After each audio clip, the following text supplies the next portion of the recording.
बेटी के नखरे। महक और मोहन के घर काफी सालों बाद एक बेटी होती है। वो उसे देखकर काफी खुश रहते, उस बच्ची की छोटी सी छोटी चीजों का ख्याल रखते। अरे महक बेटा, चाहे लड़का हो या लड़की, इतनी आजादी नहीं देते, बच्चा बिगड़ जाता है। आपको पता ही क्या है सासू माँ, चुप रहिए। हम दोनों कमाते ही क्यों हैं? इन बच्चों के लिए ना। देखिए तो कैसे प्यारे प्यारे पैरों से चल रही है, कितनी प्यारी लग रही है। अब मैं क्या इसके पैर काट कर बेड पर बिठा दूं इसे? अरे मैंने ऐसा तो नहीं कहा, मेरे कहने का मतलब ये था कि बस करो ना माँ, क्या सारा दिन टोका चाकी करती रहती हो। अरे करने दो ना जो कर रही है। दोनों मियाँ बीवी अपने अपने काम में लग जाते हैं और सास मंदिर चली जाती है, लेकिन बेटी सौम्या घर में तेल का डिब्बा लेकर फैला देती है। घर को तो मैं पराठे की तरह सेक दूंगी। मैंने सारा तेल फैला दिया, अब मैं इसे सेक दूंगी। महक कमरे में आती है जहाँ सारे तरफ तेल ही तेल फैला हुआ होता है। अरे मोहन देखो तो, अपनी छोटी सी बच्ची की हरकत, पूरे घर में तेल फैला दिया। मोहन भी आकर हंसने लगता है। छोटी सी सौम्या को लगता ही नहीं कि उसने कोई गलत काम किया है, वो भी खुश हो जाती है। अब तो आए दिन वो कोई ना कोई नया नुकसान करती, कभी टूथपेस्ट गिरा देती तो कभी डिटर्जेंट। हालत ये थी कि घर का राशन किसी किसी महीने तो 2 बार भरना पड़ता। रोज ये कोई ना कोई नुकसान करके खड़ी होती है। अरे तो क्या हो गया माँ जी, बच्ची है, बच्चों वाले काम ही करेगी ना। आप बिना पता नहीं क्यों उसी के पीछे पड़ी होती हैं। धीरे धीरे सौम्या बड़ी होती है। एक दिन, माँ देखो दरवाजा खोलो, वो ऑनलाइन मैंने जीन्स मंगवाई थी, वो आई होगी। 3000 दे देना और पैकेट ले लेना। 3000? ऐसी कैसी जीन्स है बेटा, ये तो बहुत बड़ा अमाउंट है। माँ फालतू बात थोड़ा कम ही किया करो और जल्दी जाओ, वरना समझ लो खाना नहीं खाऊंगी मैं आज सारा दिन।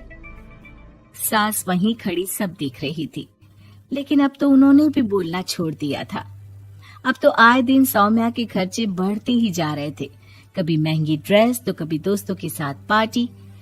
पैसे दे दो तो ठीक, ना दो तो घर में कलेश। ये सब तुम्हारे ही कारण हुआ है। देख रही हो कैसी हरकतें हो रही है इसकी। रात के 8 बज गए हैं, लेकिन महारानी जी घर पर है ही नहीं। तभी सौम्या पड़ोस के लड़की के साथ वहाँ आती है। ओके बाय रोहन, कल फिर मिलेंगे, लव यू। ये क्या हरकत है सौम्या, आज तो तुमने हद ही पार कर दी। पापा कब से परेशान है। और ये लड़का कौन है? तभी पास खड़ी सास बोलती है, देखो महक, आज तक मैंने कहा नहीं था, लेकिन मैं आज कहूंगी, क्योंकि ये मेरे घर का मामला है। मैं नहीं चाहती कि मेरे बेटे का खानदान खराब हो या फिर कोई हम लोगों के घर के लिए बात करे। जाओ इसे ऊपर कमरे में छोड़ाओ, इससे कल बात करेंगे। मॉम देखो ना दादी क्या बोल रही है, चुप कराओ ना इनको, जैसे हमेशा करा देती हो। महक को अपनी गलती का एहसास हो रहा था, वो चुपचाप खड़ी होती है।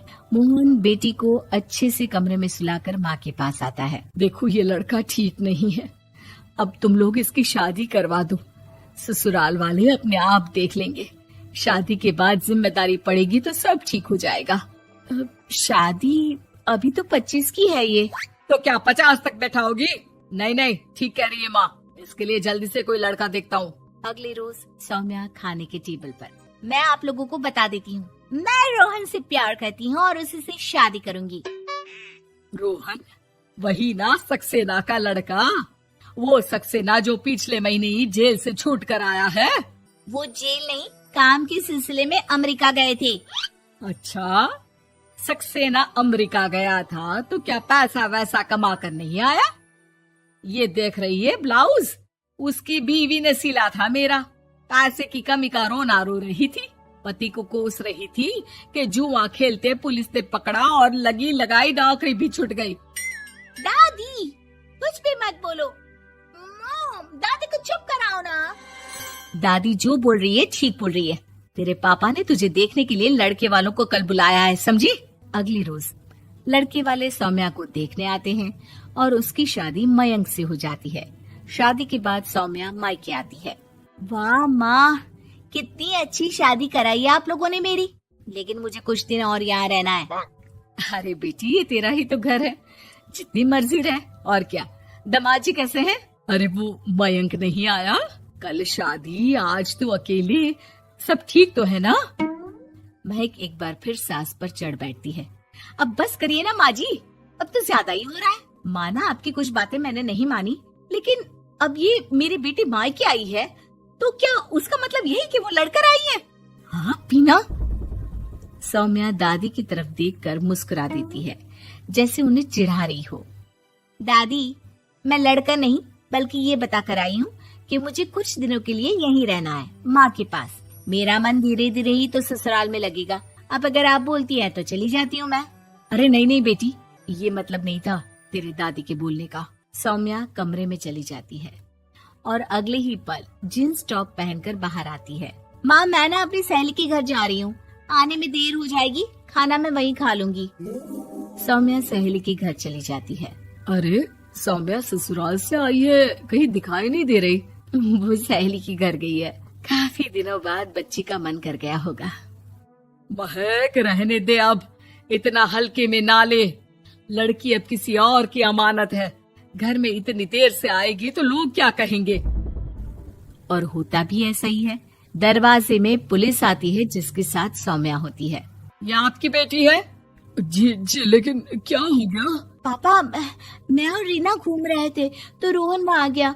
उसने मेरे गहने खींचने की कोशिश की, जब मैंने नहीं दिया तो मुझे धक्का मारकर मेरे गहने ले लिए। पापा, मुझे माफ कर दो, मुझे ना मयंक के पास जाना है। आप उसे फोन कर दो, वो मुझे ले जाएगा।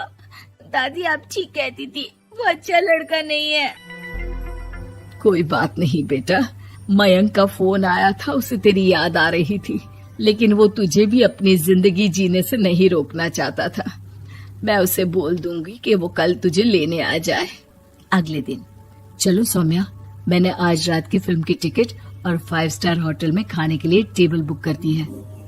फिर क्या, सौम्या खुशी खुशी अपने ससुराल चली जाती है और महक को बड़ों के सीख की कीमत का पता चल जाता है।